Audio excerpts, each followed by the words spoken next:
এক সকালে আপনি ঘুম থেকে উঠে জানালার বাইরে তাকিয়ে দেখলেন পুরো শহর রক্তপিপাসু জম্বিতে ভরে গেছে। ফোনে কোনো নেটওয়ার্কও নেই, সাহায্য করার মতো কেউই নেই, আর ঘরে থাকা খাবারেরও শেষ হয়ে আসছে। এমন ভয়ঙ্কর পরিস্থিতিতে আপনি আসলে কি করবেন বলুন তো? আজকের ভিডিওতে আমরা দেখব অ্যালাইভ 2020 সিনেমার এক অসাধারণ গল্প, যেখানে এক তরুণ শুধুমাত্র নিজের বুদ্ধি, সাহস আর বেঁচে থাকার ইচ্ছা শক্তি দিয়েই মৃত্যুর সঙ্গে প্রতিদিন লড়াই করে চলে। শেষ পর্যন্ত কি সে এই জম্বি আক্রান্ত শহর থেকে জীবিত বের হতে পারবে, নাকি সেও জম্বিদের শিকার হবে? চলুন তাহলে দেখে আসি আজকে রোমাঞ্চকর মুভি রেক্লেন। মুভির শুরুতে আমরা দেখি জু নামের এক তরুণ সকালে ঘুম থেকে উঠে স্কুলে না যাওয়ার সিদ্ধান্ত নেয়। তার ইচ্ছে পুরো দিনটা কম্পিউটার গেম খেলেই কাটাবে। বের হওয়ার আগে তার মায়ের রেখে যাওয়া একটি সিরকুটে তার চোখে পড়ে, যেখানে খাবারের কিছু প্রয়োজনীয় জিনিসপত্র কিনে আনতে বলা হয়েছে। কিন্তু জুন সেটি সম্পূর্ণ উপেক্ষা করে চলে এবং সরাসরি কম্পিউটারের সামনে বসে অনলাইনে বন্ধুদের সঙ্গে গেম খেলতে বসে পড়ে। গেম চলাকালীন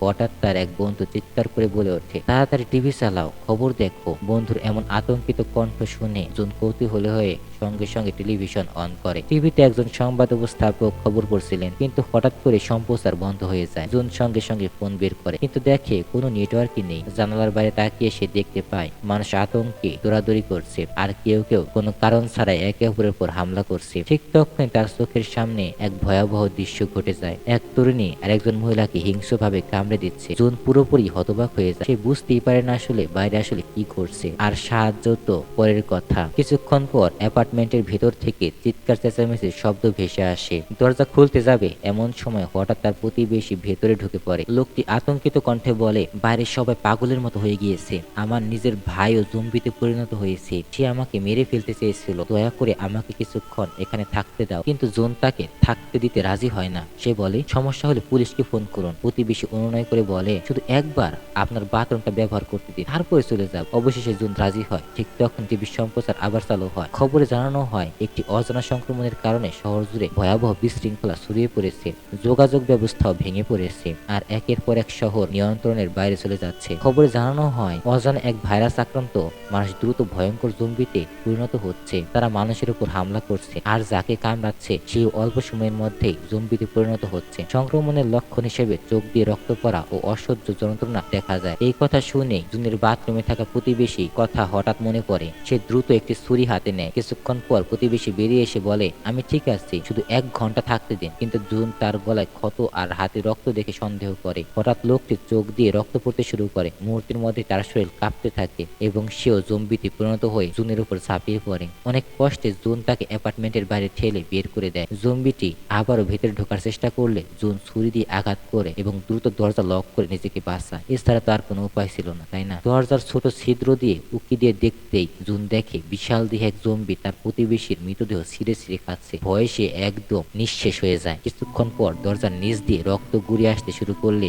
আতঙ্কে একটি বড় পিস টেনে এনে দরজার সামনে আটকে দেয়। এরপর সে বোনকে ফোন করার চেষ্টা করে, কিন্তু নেটওয়ার্ক না থাকায় যোগাযোগ করতে পারে না। কিছুক্ষণ পর একটি মেসেজ আসে। সেখানে লেখা ছিল, আমাদের নিয়ে চিন্তা করো না, আমি আর মা নিরাপদে আছি। কখনো দরজা খুলবে না, আর খাবার খুব হিসাব করেই খাবে, কারণ এর চেয়ে বেশি খাবার এখন আর আমাদের পর্যাপ্ত নেই। পরিবারের ছবির দিকে তাকিয়ে জুন তাদের নিরাপত্তার জন্য প্রার্থনা করে। তারপর ঘরে থাকা সব খাবার একসঙ্গে জড়ো করে দেখে মজুদ আসলে খুবই কম। তখন তার মনে পড়ে যে মায়ের কথা শুনে বাজারে গেলে আজ এই সমস্যায় পড়তে হতো না। অনুতাপে ভুগতে ভুগতে সে সোফায় ঘুমিয়ে পড়ে। পরদিন সকালে টিভির খবরে জানানো হয় জম্বি সংক্রমণ আরো দ্রুত ছড়িয়ে পড়েছে এবং পরিস্থিতি আগের চেয়ে আরো বেশি ভয়াবহ হয়ে উঠেছে। সংক্রমণ দ্রুত ছড়িয়ে পড়তে থাকে, আর প্রতিদিন আরো বেশি মানুষ জম্বিতে পরিণত হতে থাকে। এক সংবাদ প্রতিবেদক একজন চিকিৎসককে জিজ্ঞেস করলে তিনি বলেন, সবাই ঘরের ভেতরে থাকুন, দরজা জানালা ভালোভাবে বন্ধ করে রাখুন এবং অন্তত 2 মাসের খাবার মজুত করুন। পরবর্তী নির্দেশ না দেওয়া পর্যন্ত কেউ বাহিরে যাবেন না। জুন ইন্টারনেট দেখে অনেকেই নিজের নাম ঠিকানা লিখে সাহায্যের আবেদন করছে,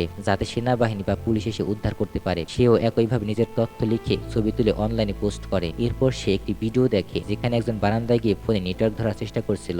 যদিও সে সিগন্যাল পায়, কিন্তু ভারসাম্য হারিয়ে সে নিচে পড়ে যায়। এই ঘটনা দেখে জন নতুন একটা পরিকল্পনা করে। সে নিজের ফোনটি একটি ড্রোনের সঙ্গে বেঁধে আকাশে উড়িয়ে দেয়। অনেক উপরে উঠে অবশেষে মাত্র এক ডাক নেটওয়ার্ক পেলেও ঠিক সেই মুহূর্তে সে বোনকে ফোন করার মুহূর্তে ড্রোনের ব্যাটারি শেষ হয়ে যায়। ড্রোনটি নিচে পড়ে যায় আর তার ফোনটিও নষ্ট হয়ে যায়। তার আর কিছুই করার ছিল না। ফোন হারানোর পর জুন সম্পূর্ণরূপে ভেঙে পড়ে। বাইরের পৃথিবীর সঙ্গে তার সব যোগাযোগ বিচ্ছিন্ন হয়ে যায়। সময় কাটানোর জন্য সে কম্পিউটারে গেম খেলতে বসে, কিন্তু ইন্টারনেটে সংযোগ না থাকায় সেটাও সম্ভব হয় না। একাকিত্ব আর অনিশ্চয়তা তাকে ধীরে ধীরে মানসিকভাবে দুর্বল করে তোলে। সেদিন রাতে হঠাৎ রাস্তা থেকে অদ্ভুত একটা শব্দ ভেসে আসে। জানালা দিয়ে তাকাতেই একটি গুলি তার খুব কাছ দিয়ে ছুটে চলে যায়। নিচে সে দেখতে পায় এক নারী পুলিশ কর্মকর্তা এক অসংখ্য জম্বির বিরুদ্ধে লড়াই করছে। শেষ পর্যন্ত তার গুলি ফুরিয়ে যায়। নিরুপায় হয়ে তিনিও নিজের জীবন শেষ করার চেষ্টা করেন, কিন্তু তাতেও ব্যর্থ হন। মুহূর্তের মধ্যে জম্বিরা তাকে ঘিরে ধরে টেনে নিয়ে যায়। পুরো ঘটনাটি জুন অসহায়ের মতো দাঁড়িয়ে দেখলেও তার আসলে কিছুই করার ছিল। পুলিশ কর্মকর্তার হাত থেকে পড়ে যাওয়া বন্দুকটি দেখে জুনের মনে হয় ওটাই এখন তার বেঁচে থাকার একমাত্র ভরসা। কিন্তু ঠিক তখনই তার অ্যাপার্টমেন্টের দরজায় প্রচন্ড জোরে ধাক্কার শব্দ শুনতে পারে। সে দ্রুত একটি বেসবল ব্যাট হাতে নিয়ে দরজার সামনে দাঁড়ায়। ধাক্কার চাপে দরজার সামনে ঠেকিয়ে রাখা ভারী ফ্রিজটি সরে যায়। ফ্রিজটি সরতে এক হিংস্র জম্বি ঘরের ভেতর ঢুকে পড়ে।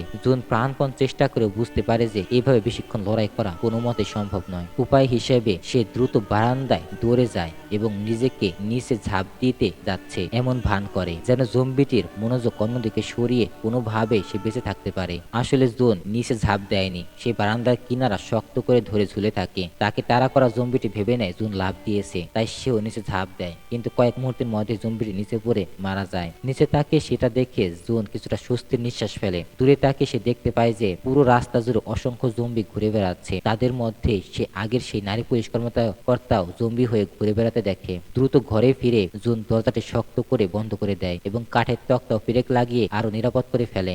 ঘরের অবস্থা গুছাতে গিয়ে সে দেখে আগের হামলার সময় ফ্রিজটি উল্টে যাওয়ায় তার বাকি সব খাবার নষ্ট হয়ে গিয়েছে। শেষ সম্বলটুকু হারিয়ে ফেলায় সে ভেঙে পড়ে। ঠিক তখনই বাইরে থেকে এক নারী আত্মচিৎকার ভেসে আসে। অসহায় জুন ট্যাবলেট দিয়ে একটি ভিডিও রেকর্ড করে বলে, আজ দ্বিতীয় দিন আমি এই ঘরে আটকে আছি, কি করবো বুঝতে পারছি না, এখনো বেঁচে আছি, এটাই যেন এক অলৌকিক ঘটনা। এইভাবে কেটে যায় আরো 7টা দিন। দীর্ঘদিন একা বন্দি থাকতে থাকতে জুন মানসিকভাবে ভেঙে পড়ে। অবশেষে সে তার প্রয়াত বাবা রেখে যাওয়া মদের বোতল বের করে, যেন কিছুক্ষণের জন্য হলেও এক ভয়ঙ্কর বাস্তবতাকে সে ভুলতে পারে। জুনের কাছে পান করার মতো তেমন কিছুই অবশিষ্ট ছিল না। সে নিজের নিরাপত্তার জন্য বারান্দার চারপাশে চাদর বিভিন্ন জিনিস দিয়ে ঢেকে রাখে, যাতে বাইরে থাকা জম্বিরা তাকে দেখতে না পারে। টিভি চালালেও একই খবর, চারদিকে শুধু জম্বিদের তাণ্ডব আর মানুষদেরকে ঘিরে ভেতরে থাকার নির্দেশ দেওয়া হচ্ছে। খিদে পেলে সে শেষ কয়েক প্যাকেট ইনস্ট্যান্ট নুডলস রান্না করে খায়, কিন্তু অসাবধানতাবশত তার শেষ বোতলটুকু বিশুদ্ধ পানিও মেঝেতে পড়ে যায়। রাগে দুঃখে সে নিজেকেই দোষ দেয়। শেষ পর্যন্ত তৃষ্ণায় বাধ্য হয়ে সে মেঝেতে ছড়িয়ে পড়া সেই পানি পান করে। তবু বাইরে পড়ে থাকা পুলিশ কর্মকর্তার বন্দুক আনার সাহস তার হয় না। দিনের পর দিন কেটে যায়, রাতের পর রাত, কিন্তু টিভির খবরে কোনো পরিবর্তন হয় না। উদ্ধারকারী দল আসে না, নতুন করে নির্দেশনাও দেওয়া হয় না। একঘেয়ে বন্দি জীবন আর একাকিত্ব ধীরে ধীরে জুনকে মানসিকভাবে ভেঙে দিতে থাকে। সময় কাটাতে সে বাবা রেখে যাওয়া মদ বারবার পান করতে শুরু করে। একদিন নেশার ঘরে জুনের মনে হয় তার মা ও পরিবারের সবাই ঘরে ফিরে এসেছে। আনন্দে সে মাকে জড়িয়ে ধরতে ছুটে যায়, কিন্তু পর মুহূর্তে তার বিভ্রম কেটে যায়। সে বুঝতে পারে সবই ছিল তার কল্পনা। প্রচন্ড একাকিত্ব, তৃষ্ণার মানসিক যন্ত্রণায় সে ভেঙে পড়ে এবং অঝরে কাঁদতে থাকে। কিছুক্ষণ পর জুন তার মায়ের একটি ভয়েস মেসেজ পায়। মায়ের কণ্ঠ শোনার আশায় সে জানালা বেয়ে বাইরে উঠে দুর্বল নেটওয়ার্ক ধরার চেষ্টা করে। ভাগ্যক্রমে সে সিগন্যাল পায় এবং মায়ের সঙ্গে তার যোগাযোগ হয়। সরি, দুঃখিত, আসলে বিদ্যুৎ চলে গিয়েছিল তো এই জন্য রেকর্ডিং এ প্রবলেম হয়েছে। তাহলে চলো শুরু করি। কিন্তু ফোনের পাশে যে কথা শোনে সে, তাতে তার জীবন উলটপালট হয়ে যায়। তার মা জানান তারা একটি কোম্পানির ভবনে আটকা পড়েছেন এবং জম্বিরা ভেতর থেকে ঢুকে পড়েছে। এরপরই মায়ের ও বোনের আতঙ্কিত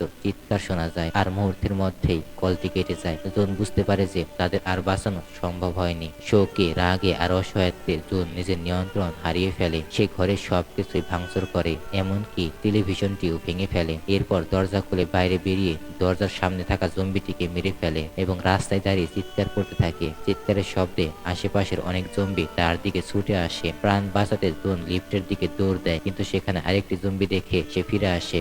শেষ পর্যন্ত সে লুকিয়ে থেকে নিঃশ্বাস পর্যন্ত আটকে রাখে। কি একটা অবস্থা, তাই না? অনেক কষ্টে নিজের ফ্ল্যাটে ফিরলেও একটি অন্ধ জম্বি তার পিছু নিয়ে ভেতরে ঢুকে পড়ে। জুন একদমই নড়াচড়া না করে নিঃশব্দেই দাঁড়িয়ে থাকে, যাতে জম্বিটি তাকে টের না পায়। সৌভাগ্যবশত অন্ধ জম্বিটি জুনকে টের না পেয়ে চলে যায়। জুন দ্রুত নিজের ফ্ল্যাটে ফিরে দরজা বন্ধ করে দেয়, কিন্তু দরজা লক করার পর শব্দ শুনে জম্বিরা আবার দরজায় প্রচন্ড আঘাত করতে শুরু করে। জুন প্রাণপণ দরজায় হাতল চেপে ধরে রাখে। কিছুক্ষণ পর জম্বিরা হাল ছেড়ে সেখান থেকে চলে যায় এবং সে স্বস্তির নিঃশ্বাস ফেলে। এইভাবে কেটে যায় আরো 20 দিন। ঘরে থাকা খাবার, পানি, এমনকি বাবার রেখে যাওয়া মদও শেষ হয়ে গিয়েছে। বাইরে তাকিয়ে সে দেখে একের পর এক বৈদ্যুতিক সাবস্টেশন বিস্ফোরিত হচ্ছে। অল্প সময়ের মধ্যে পুরো ভবনে বিদ্যুৎ চলে যায়। তার দিকে শুধু অন্ধকার আর নীরবতা। সম্পূর্ণ হতাশ হয়ে জুন শেষবারের মতো ক্যামেরায় একটি ভিডিও রেকর্ড করতে চায়, কিন্তু একটি কথাও সে বলতে পারে না। জীবনের সব আশা হারিয়ে জুন আত্মহত্যার সিদ্ধান্ত নেয়। সে গলায় ফাঁস লাগিয়ে ঝুলে পড়ার মুহূর্তে হঠাৎ সামনের ভবন থেকে একটি লাল লেজার আলো তার গায়ে এসে পড়ে। এরপর আলোটি একটি বোর্ডের দিকে যায়। সেখানে বড় করে লেখা ছিল না। মানে এই একটি শব্দে জুনকে থামিয়ে দেয়। সে দ্রুত ফাঁস খুলে ফেলে এবং সে বাঁচার চেষ্টা করে। পরে জুন জানতে পারে যে পাশের ভবনে থাকা কিম নামের একটি তরুণী তাকে বাঁচানোর জন্য লেজার ব্যবহার করেছিল। সে ইশারায় জানায় জোরে কথা বললে জম্বিরা টের পাবে, তাই তারা হাতের ইশারা এবং লিখিত বার্তার মাধ্যমে যোগাযোগ করে। কিম তাকে আত্মহত্যার কথা ভাবার জন্য বকাও দেয়। শেষ পর্যন্ত তারা ঠিক করে যে প্রতিদিন সকালে 7টায় নিজেদের জানালায় এসে একে অপরের সঙ্গে দেখা করবে। অনেকদিন পর জুনের মুখে আবারও হাসি ফুটে ওঠে। পাশের ভবনে আরেকজন জীবিত মানুষকে খুঁজে পেয়ে জুনের মনে আবারও বাঁচার আশা জেগে ওঠে। অন্যদিকে কিমও নিজের ফ্ল্যাটে খুব সতর্কভাবে বেঁচে আছে। সে দরজার সামনে নানা ফাঁদ পেতে রেখেছে, হাতের কাছে অস্ত্র রাখে, আর সৌভাগ্যবশত তার কাছে পর্যাপ্ত খাবারের মজুদ রয়েছে। পরদিন সকালে জুন ঘুম থেকে উঠে বুঝতে পারে যে তার অনেক দেরি হয়ে গিয়েছে। সে তাড়াতাড়ি জানালায় এসে দেখে কিম নেই। কিছুক্ষণ পর কিম চারপাশে নিরাপদ আছে কিনা সেটা নিশ্চিত হয়ে জানালায় আসে এবং দেরি করার জন্য জুনকে বকা দেয়। এরপর তারা নিজেদের পরিচয় দেয়। ঠিক তখনই কিম নিজের ফ্ল্যাটের ভেতরে একটি জম্বি দেখতে পান। সে জুনকে জানায় আগামীকাল আবার সকাল 7টায় দেখা করবে। ঘরে ফিরে কিম দেখে জম্বিটি তার পাতা ফাঁদে আটকে পড়েছে। কোনো ভয় না পেয়ে সে একটি হাতুড়ি দিয়ে জম্বিটিকে মেরে ফেলে। সেদিন রাতে বৃষ্টি শুরু হলে জুন ও কিম দুজনে কাপ, বাটি ও পাত্রে বৃষ্টির পানি জমিয়ে রাখে, কারণ সেটাই ছিল এখন তাদের একমাত্র পানির একমাত্র ভরসা। পরদিন সকালে জুনকে খুব ক্ষুধার্ত দেখা যায়। কিম তাকে সাহায্য করার সিদ্ধান্ত নেয়। সে একটি বলের সঙ্গে দড়ি বেঁধে বারান্দায় ছুঁড়ে মারে, যাতে দুইটি ভবনের মধ্যে একটি দড়ি টানিয়ে খাবার পাঠানো যায়। কিন্তু প্রথম চেষ্টায় তাদের পরিকল্পনা ব্যর্থ হয়ে যায়। দুই ভবনের মাঝের দূরত্ব অনেক বেশি হয় কিমের আগের পরিকল্পনাও সফল হয়নি। তখন জুন তার কাছে থাকা আরেকটি ড্রোন বের করে। ড্রোনের সঙ্গে একটি দড়ি বেঁধে সেটি উড়ে কিমের বারান্দায় পৌঁছে দেয়। এইভাবে দুই ভবনের মধ্যে দড়ির সংযোগ তৈরি হয়। এরপর কিম সেই দড়ি ব্যবহার করে একটি ব্যাগ ভর্তি খাবার জুনের কাছে পাঠায়। বহুদিন পর খাবার পেয়ে জুনের আনন্দে আত্মহারা হয়ে তাকে আন্তরিকভাবে ধন্যবাদ জানায়। কিন্তু সেই আনন্দ বেশিক্ষণ স্থায়ী হয় না। ওরা জুন দেখে নিচে থাকা এক জম্বি দড়িটি ধরে প্রচন্ড জোরে টানছে। দড়িটির সঙ্গে বাঁধা টেবিলটি ধীরে ধীরে সরে যেতে থাকে এবং কিমও সেটির সঙ্গে টেনে জানালার বাইরে ঝুলে পড়ে। আঘাতে সে অচেতন হয়ে যায়। সুযোগ বুঝে জম্বিটি দড়ি বেয়ে কিমের দিকে উল্টে শুরু করে। সবকিছু দেখে জুন ভয় পেয়ে যায়। সে বোতল ছুঁড়ে জম্বিটিকে থামানোর চেষ্টা করে, কিন্তু কোনো বোতলই লক্ষ্যভেদ করতে পারে না। জম্বিটি একটু না থেমে উপরে উঠতেই থাকে। শেষ মুহূর্তে জুন দ্রুত নিজের ড্রোনটি উড়িয়ে জম্বিটির সামনে নিয়ে যায়।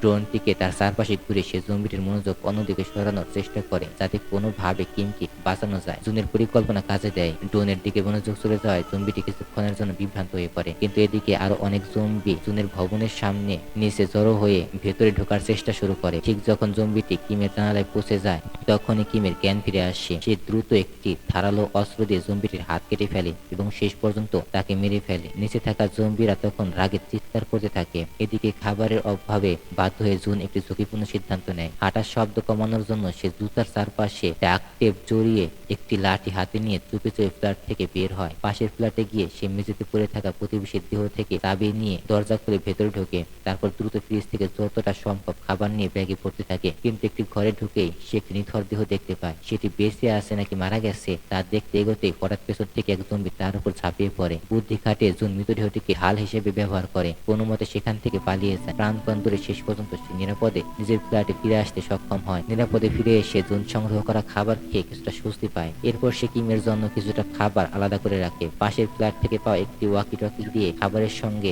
দড়ি দিয়ে কিমের কাছে পাঠিয়ে দেয়। পরদিন দুজন প্রথমবারের মতো ওয়াকি টকির মাধ্যমে কথা বলে। অনেকদিন পর কারো কণ্ঠ শুনে জুন ভীষণ খুশি হয়ে যায়। কিম খাবারের জন্য তাকে ধন্যবাদ জানিয়ে বলে সে সব খাবার খেয়ে ফেলেছে। উত্তরে জুন বলে তোমাকে ধন্যবাদ দিতে হবে, তুমি আমার জীবন বাঁচিয়েছো। কিন্তু কিম হেসে বলে আমি তোমার জীবন বাঁচাইনি, তুমি নিজের জীবন নিজেই বাঁচিয়েছো। আমি শুধু তোমাকে বেঁচে থাকার একটা কারণ দিয়েছি। জুন হাসি মুখে জানায় তবু তুমি না থাকলে আমি আজ বেঁচে থাকতাম না। এরপর তারা একসঙ্গে রান্না করতে করতে গল্প করতে থাকে এবং ধীরে ধীরে একে অপরের আরো ভালোভাবে কিভাবে জানতে পারে। একসময় কিম জানায় সে উচ্চতাকে খুব ভয় পায়। এটা শুনে জুন অবাক হয়ে যায়, কারণ যে মেয়ে জম্বির হাত কেটে ফেলতে পারে সে আবার উচ্চতাকে ভয় পায় কিভাবে। হঠাৎ দুজনে বৃষ্টির শব্দের মতো কিছু শুনে পানি সংগ্রহ করতে ছুটে যায়, কিন্তু কাছে গিয়ে বুঝতে পারে যে সেটা আসলে বৃষ্টি নয়, অন্য কিছু। পরিস্থিতি আবার রহস্যময় হয়ে ওঠে। হঠাৎ তারা বুঝতে পারে এটা বৃষ্টির শব্দ নয়, বিশাল একদল জম্বি দৌড়ে তাদের ভবনের দিকে ছুটে আসছে। ভয়ে জুন ও কিম দুজনে মেঝেতে শুয়ে নিঃশব্দে থাকার চেষ্টা করে, কিন্তু অসাবধানতাবশত কিমের হাতে থাকা একটি টেবিল উল্টে যায়। বিকট শব্দ শুনে সব জম্বি তার অ্যাপার্টমেন্টের দিকে ছুটে আসে। আতঙ্কিত কিম সঙ্গে সঙ্গে ওয়াটকিতে জুনকে সবকিছু জানায়। জুন দ্রুত বুদ্ধি খাটিয়ে পাশে একটি ফ্ল্যাটের ল্যান্ডলাইনে ফোন করে। ফোনের রিংটং শুনে জম্বিগুলো কিমের ফ্ল্যাট ছেড়ে অন্যদিকে চলে যায়। এই সুযোগে দুজন সিদ্ধান্ত নেয় আর ঘরে বন্দি থাকলে চলবে না, এবার যেভাবেই হোক নিরাপদে কোনো জায়গায় পালাতে হবে। কিম জানায় কাছের একটি ভবনের 8ম তলা সে কয়েকদিন ধরে লক্ষ্য করছে, সেখানে কোনো জম্বি দেখা যায়নি। পরিকল্পনা অনুযায়ী কিম প্রথমে দড়ি বেঁধে জানালা দিয়ে নিচে নামতে শুরু করে। পথে কয়েকটি জম্বির মুখোমুখি হলেও সে সাহসের সঙ্গে অস্ত্র ব্যবহার করে একে একে তাদেরকে পরাস্ত করে। তার দক্ষতা দেখে জুন বেশ অবাক হয়ে যায়। এরপর কিম মাটিতে পড়ে থাকা সেই পুলিশ কর্মকর্তার বন্দুকটি হাতে তুলে নেয়, কিন্তু ঠিক তখনই একটি জম্বি কিমকে কামড়ে দেওয়ার জন্য ঝাঁপিয়ে পড়ে। এক মুহূর্ত দেরি না করে জুন নিচে নেমে আসে এবং কিমের পাশে দাঁড়িয়ে জম্বিদের বিরুদ্ধে লড়াই করতে শুরু করে। জুন ও কিম একসঙ্গে জম্বিদের মোকাবেলা করতে করতে কোনোভাবে সেখান থেকে পালিয়ে কিমের বলা ভবনের দিকে দৌড় দেয়। ভবনের ভেতর ঢুকে তার দরজা বন্ধ করে দেয়, কিন্তু কাছের দরজাটি খুবই দুর্বল ছিল। মুহূর্তের মধ্যে জম্বিরা সেটি ভাঙার চেষ্টা করে, আর সময় নষ্ট না করে দুজন দ্রুত লিফটে উঠে 8ম তলায় চলে যায়। 8ম তলায় পৌঁছে তারা চারপাশে ভালোভাবে খোঁজ করতে দেখে। প্রথমে মনে হয় পুরো তলাটি নিরাপদ, কারণ কোথাও কোনো জম্বি দেখা যাচ্ছিল না। তারা একে একে কয়েকটি ফ্ল্যাটের দরজা খোলার চেষ্টা করে, কিন্তু সবগুলো তালাবদ্ধ। ঠিক তখনই পেছন থেকে একটি জম্বি বেরিয়ে আসে, আর তারপর পরে আরো অসংখ্য জম্বি তাদের দিকে ছুটে আসে। জুন দ্রুত একটি বড় লোহার গেট নামিয়ে জম্বিদের পথ আটকে দেয় এবং কিছুটা সময় নিয়ে নেয়। সেই সুযোগে কিম একটি ফ্ল্যাটের দরজা খুলতে সক্ষম হয়, কিন্তু দরজাটা খুলতেই ভেতর থেকে হঠাৎ অচেনা এক লোক তাদেরকে টেনে নিয়ে ভেতরে নিয়ে চলে যায়। এরপর সে একটি রোগ গ্রেনেড ছুড়ে দিয়ে জুনকেও ভেতরে আসতে বলে। জুন দ্রুত ভেতরে ঢুকে পড়ে, আর কয়েক মুহূর্তের জন্য তারা নিরাপদ আশ্রয় পায়। তবে কিম লোকটিকে সহজে বিশ্বাস করতে পারে না। সে জিজ্ঞেস করে, আপনি কে? লোকটি নিজের পরিচয় দিয়ে বলে, আমার নাম সিয়াং। এরপর সে হেসে বলে, আমাকে ধন্যবাদ দেওয়া উচিত, আমি না থাকলে তোমরা বাঁচতে না। কিম অবাক হয়ে জানায় সে ভেবেছিল 8ম তলায় বুঝি আর কেউ বেঁচে নেই। উত্তরে সিয়াং বলে, আমিও ভেবেছিলাম এই এলাকায় শুধুমাত্র আমি একাই বেঁচে আছি। সিয়াং তাদেরকে পানি দেয়, কিন্তু কিম সহজে তাকে বিশ্বাস করতে পারে না। সে অপেক্ষা করে যতক্ষণ না সিয়াং একই বোতল থেকে নিজে পানি পান করে। এরপর কিম ও জুন পানি পান করে। তারপর সিয়াং তাদের কিছু খাবার দিয়ে বলে, খেয়ে নাও, উদ্ধারকারী দল আসতে বেশি দেরি নেই। উদ্ধারকারী দলের কথা শুনে জুন ও কিমের চোখে বাঁচার আশা জেগে ওঠে। সিয়াং জানায় সেই খবর টিভিতে দেখেছে। আনন্দে আত্মহারা হয়ে জুন কিমকে জড়িয়ে ধরে। মনে হয় এতদিনের দুঃস্বপ্ন বুঝি এবার শেষ হতে চলেছে। কিন্তু কয়েক মিনিটের মধ্যে সবকিছুই বদলে যায়। হঠাৎ জুন অজ্ঞান হয়ে মেঝেতে লুটিয়ে পড়ে। কিছু বুঝে ওঠার আগে কিম অচেতন হয়ে যায়। পরে জানা যায় সিয়াং তাদের খাবারের সঙ্গে ঘুমের ওষুধ মিশিয়ে দিয়েছিল। অজ্ঞান হওয়ার পর সে কিমকে টেনে অন্য একটি ঘরে নিয়ে গিয়ে বেঁধে আটকে রাখে। জ্ঞান ফিরতে কিমের সামনে ভয়াবহ দৃশ্য দেখা যায়। তার পাশে শিকলে বাঁধা একটি জম্বি। বাইরে থেকে সিয়াং জানায় জম্বিটি একসময় তার স্ত্রী ছিল। স্ত্রীকে বাঁচিয়ে রাখার জন্য বিকৃত ইচ্ছায় সে জীবিত মানুষ ধরে এনে তার খাবার বানায়, আর এবার সেই শিকার হয়েছে কিম। ঠিক তখনই জুনের জ্ঞান ফিরে আসে। সে বন্দুক তাক করে সিয়াংকে বলে, তুমি একটা দানব। কিন্তু সিয়াং মরিয়া হয়ে উত্তর দেয়, আমি শুধু আমার স্ত্রীকে মৃত্যুর হাত থেকে বাঁচাতে চাই। এরপর সে জম্বি স্ত্রীর শিকল খুলে দিয়ে জুনকে বলে, ওকে, কিমকে খেতে দাও, বদলে তোমাকে বাঁচিয়ে রাখবো, যত খুশি খাবারও দেব। কিন্তু জুন কোনোভাবেই তার কথায় রাজি হয় না। সে কেনই বা রাজি হবে, তাই না? জুন প্রাণপণ চেষ্টা করে জম্বিটিকে আটকে রাখতে, কিন্তু একসময় তার হাতে থাকা শিকলটি ছুটে যায়। জম্বিটি ধীরে ধীরে কিমের দিকে এগিয়ে যায়, আর কিম ভয় চিৎকার করে ওঠে। জুন মরিয়া হয়ে দরজা ভাঙার চেষ্টা করতে থাকে। ঠিক তখন হঠাৎ কিমের চিৎকার থেমে যায়। কি হয়েছে দেখার জন্য সিয়াং দরজা খুলতে তার জম্বি স্ত্রী উল্টো তার উপর ঝাঁপিয়ে পড়ে। এই সুযোগে কিম বন্দুক তুলে নেয়, কিন্তু সিয়াং কোনো প্রতিরোধ করে না, বরং সে নিজেকে জম্বি স্ত্রীর খাবার হিসেবে সঁপে দিয়ে বলে, ওকে, খেতে দাও। আর কোনো উপায় না দেখে কিম গুলি চালে সিয়াং ও তার জম্বি স্ত্রী দুজনকে হত্যা করে, কিন্তু গুলির শব্দ চারদিকে ছড়িয়ে পড়ে। মুহূর্তের মধ্যে আশেপাশে সব জম্বি ভবনের দিকে ছুটে আসে। জুন ও কিম বুঝতে পারে যে এবার হয়তো তাদেরও শেষ সময় এসে গিয়েছে। হতাশ হয়ে কিম বন্দুকটি জুনের হাতে দিয়ে বলে, আমাকে গুলি করো। কান্নায় ভেঙে পড়া জুন কিছু করতে পারে না। ঠিক সেই মুহূর্তে আকাশে হেলিকপ্টারের শব্দ ভেসে আসে। তারা দ্রুত জানালার কাছে গিয়ে দেখে সামরিক বাহিনী হেলিকপ্টার ভবনটির চারপাশে চক্কর দিচ্ছে। জুন ও কিম দ্রুত ছাদের দিকে দৌড়াতে শুরু করে। পথের মধ্যে তারা ধোয়ার গ্রেনেড ছুড়ে হেলিকপ্টারের দৃষ্টি আকর্ষণের চেষ্টা করে, আর সামনে আসা জম্বিদের সঙ্গে লড়াই করে এগিয়ে যায়। সিঁড়ি বেয়ে ওঠার সময় হঠাৎ কিমের পা পিছলে পড়ে যায়। ঠিক তখন তখনই জুন তাকে ধরে বাঁচায় এবং বলে, তুমি আগে ছাদে যাও, হেলিকপ্টারটাকে থামানোর চেষ্টা করো। কিম দৌড়ে ছাদে পৌঁছালেও জুন দরজা বন্ধ করে উপরে উঠতেই দেখে হেলিকপ্টার ইতিমধ্যে চলে গিয়েছে। হতাশায় সে জোরে জোরে চিৎকার করে ছাদে যেতে থাকে। ঠিক সেই সময় ছাদের দরজা ভেঙে একের পর এক জম্বি তাদের দিকে ছুটে আসে। জুন শেষ কয়েক মিনিট গুলি ছুড়ে তাদের থামানোর চেষ্টা করে, কিন্তু মুহূর্তে বন্দুকের গুলি শেষ হয়ে যায়। দুজনেই বুঝতে পারে এবার আর বাঁচার কোনো আশাই নেই। কিন্তু ঠিক শেষ মুহূর্তে একটি সামরিক হেলিকপ্টার আবার ফিরে আসে। সৈন্যরা উপর থেকে গুলি চালিয়ে একের পর এক সব জম্বিকে হত্যা করে এবং পুরো ছাদ নিরাপদ করে তোলে। অবশেষে জুন ও কিম মৃত্যুর মুখ থেকে উদ্ধার পায়। সৈন্যরা জুন ও কিমকে ডাকলে তারা দ্রুত হেলিকপ্টারে উঠে পড়ে। মুহূর্তের মধ্যে হেলিকপ্টারটি আকাশে উড়ে যায়। দীর্ঘদিনের ভয়, ক্ষুধা আর মৃত্যুর সঙ্গে লড়াইয়ের পর অবশেষে তারা নিরাপদে উদ্ধার হয়। শহরের উপর দিয়ে উঠতে উঠতে তারা রেডিওতে শুনতে পায় 50,000-এর বেশি মানুষ এই ভয়ঙ্কর সংক্রমণে আক্রান্ত হয়েছে। পুরো শহর প্রায় জনশূন্য হয়ে পড়েছে আর পরিস্থিতি নিয়ন্ত্রণে আনতে সামরিক বাহিনী সর্বোচ্চ চেষ্টা চালিয়ে যাচ্ছে। এরপর আরো জানা যায়, জুন অনেক আগেই অনলাইন নিজের নাম ঠিকানা দিয়ে যে ছবি আপলোড করেছিল, সেই তথ্যের সূত্র ধরে সেনাবাহিনী তার অবস্থান শনাক্ত করতে পেরেছিল। শেষ পর্যন্ত সেই ছোট্ট সিদ্ধান্ত তার এবং কিমের জীবন বাঁচিয়ে দেয়। এভাবেই অসহায় তরুণে বেঁচে থাকার সংগ্রাম, আশা, বন্ধুত্ব আর সাহসের এই রোমাঞ্চকর গল্পের সমাপ্তি ঘটে। তো বন্ধুরা, কেমন লাগলো গল্পটি? যদি ভালো লেগে থাকে তাহলে একটা লাইক দিয়ে কমেন্ট করে সাবস্ক্রাইব করতে পারো আর আমাদের পাশে থাকতে পারো। ধন্যবাদ। আর যদি ভালো না লাগে দরকার নেই। আল্লাহ হাফেজ, আসসালামু আলাইকুম।